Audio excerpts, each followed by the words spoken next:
course, as a young man, I was a deep believer in God. By the way, I'm still are a believer in God, but the belief has changed. But for me, when I was about 16 and 17 years old, God had to have a few minimum qualities. For example, God would never make a mistake, or God would be out of time. God would not need to make an experiment, and then he has to wait the result. He knows it in advance. Or, of course, God would never use some vehicle to move from point A to point B. God is all over. So all these were qualities of God's which I had in my head as a 16-year-old boy. Now in this boarding school, we had to translate parts of the Bible from Greek to Latin, from Latin to German. And then I realized that the God of the Bible does not have these qualities. The God of the Bible made mistakes. He made experience. He didn't know the answer. And he used vehicles to go from point A to point B. So the result were doubts in my own Catholic educations. I simply wanted to find out if other communities in antiquity have similar stories than we know them from the Christian Jewish history. So that was the beginning. I was 16 years ago. In the meantime, I'm 80 years old. So that's quite some time in the past. Of course, it makes me very, very proud. On the other hand, I am still criticized, which is normal. I mean, when someone comes up with a crazy idea like Erich Von Däniken, he has to accept that he is criticized. So concerning Ancient Aliens, in the meantime, this Ancient Aliens TV series has 100, it's a series altogether, they have 100 continuations. 100, this is fantastic. This is like some 10 or 15 years ago, the X-Files. And Ancient Aliens is going all over the world. And of course, I love it. It's done very, very great. I published some impossible things. Well, Chariots of the Gods was on the German market in 1968. So that's about 45 years or something like this ago. And there, for example, I said that space travel between the stars, from star to star, will be possible. At that time, every normal scientist said, this is all nonsense. You know, from star to star, there's a distance of light years, and there is absolutely no technology to reach these light years. In the meantime, we see it is possible. Or I said, extraterrestrial were here, and they made an artificial mutation with some of our ancestors. So, on the one part, we are the product of evolution, definitely, but not only. There was a mixture at some time. So, 45 years ago, I was crashed down. See, this is completely rubbish what Erich Von Däniken says, because it is not possible to make artificial mutations. In the meantime, we do it, of course. So there were so many things which I wrote in 1968, which in the meantime have become reality. And I'm happy about it. So we continue to search, and we will never end. And I can prove that we have been visited by extraterrestrials. That means they were intelligent. They had space travel. And how can you prove such a thing? Look, in the beginning, some 10,000, 20,000 years ago, our Stone Age ancestors were seen from a technological point primitives. So they had no tools and nothing. And they were afraid of nature. So the beginning of the religions were always natural religions. But then of a sudden, some so-called gods have come down from the clouds. We can prove this because we have thousands of cave paintings and cave engravings, which are 10,000 years old, were all around the world. They show the similar things. Now, how can you make a difference between the so-called gods, the extraterrestrials, and the gods in nature? You see, the extraterrestrials, they were talking. They gave information. They chose a few of our primitive Stone Age people at that time. They teach them in language. They teach them in astronomy. They clearly said, for example, man, look out of the window. Do you see this little light there? You humans, you call the light moon, but in reality, the moon has no light. The moon receives his light from your sun. And then he explained them the moon dates later, the calendar, etc. All this means information was coming from up to down to us. And nature, an earthquake, a trembling, a lightning does not give scientific information. So we can be absolutely sure we have been visited by beings from outer space, and of course they must have been intelligent. Nazca is one of the biggest miracles, and for some scientists it is still a miracle. And of course Nazca has open questions. First, that the public knows what we are talking about. Nazca is a desert, and Nazca lies about 500 kilometers south of Lima in Peru. Now, when you are down on the desert, then you see just nothing. It's a desert like all the other deserts, with sand and small brown stones. Soon as you fly over the desert, of a sudden you see gigantic figures in the desert. Down there you see something like an ape, then a flower, you see a fish, you see something like a labyrinth, etc.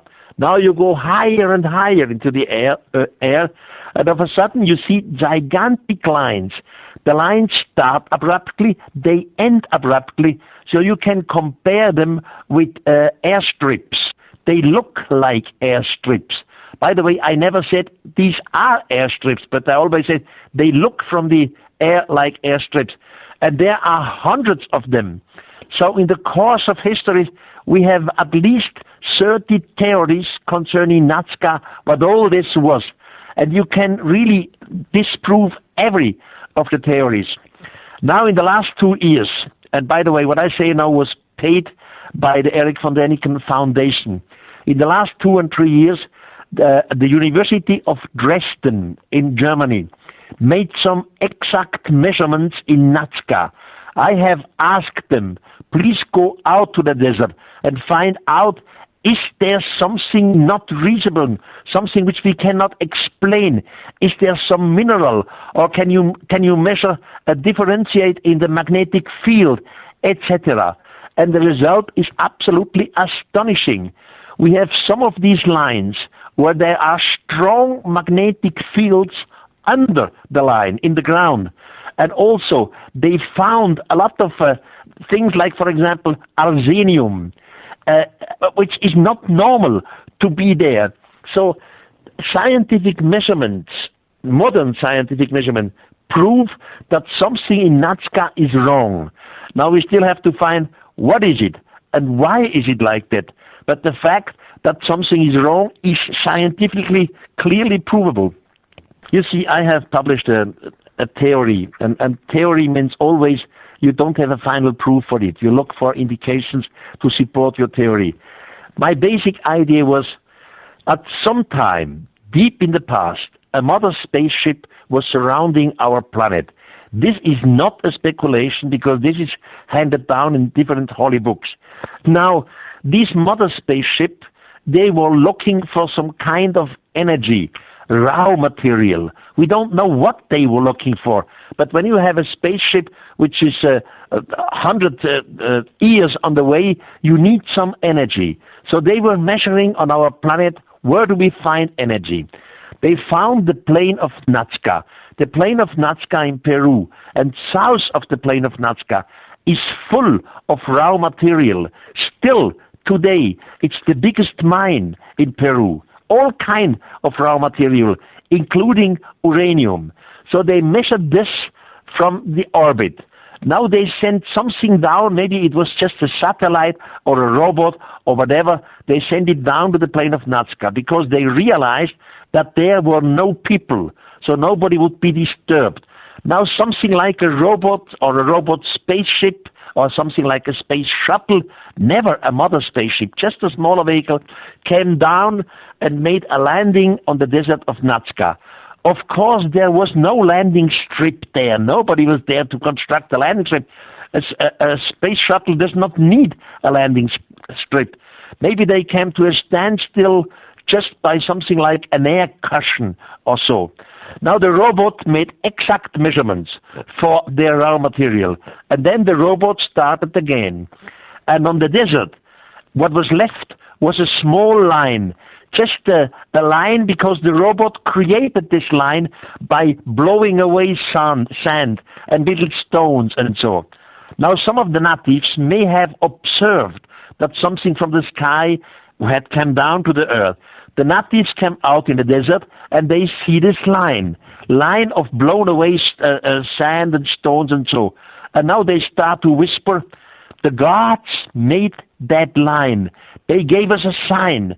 And now the natives start to make lines to the north and south and east and west, large and small one, signs to for all generations, because this was going on for more than one generation. Of course, the natives always waited that the gods should return, but they did not return. And one day a priest had a great idea. Priests often have great ideas, and said, we must show them that we are waiting them. We must show them, these sky people, that we have offerings for them. And now the natives start to create gigantic figures in the ground, like spiders and apes and fishes, etc. So this was my basic idea. Of course, I cannot prove it. But what we know, as I said before, something in Nazca is wrong, because some mountains in Nazca are cut off, completely cut off. There is no top of the mountain. Somebody was taking something away, like raw material. And as I said before, in the ground we find extreme changings of the magnetic field. So something was going on there. Well, one of the things which we can prove is Puma Punku. Puma Punku is in the highland of Bolivia, about 4,000 meters high. And Puma Punku is a temple just very close to another big temple called Tiwanaku. Tiwanaku. Now there you see stone blocks. They are cut absolutely precisely, and you see small grooves in these stone blocks. Now the stone blocks are made out of andesite. Andesite is a hard stone like granite. Some of these stone blocks were definitely moved together to make a gigantic platform. And one of the stone blocks weighs about 80 tons. Other stone blocks, and you clearly can prove this, are prefabricated.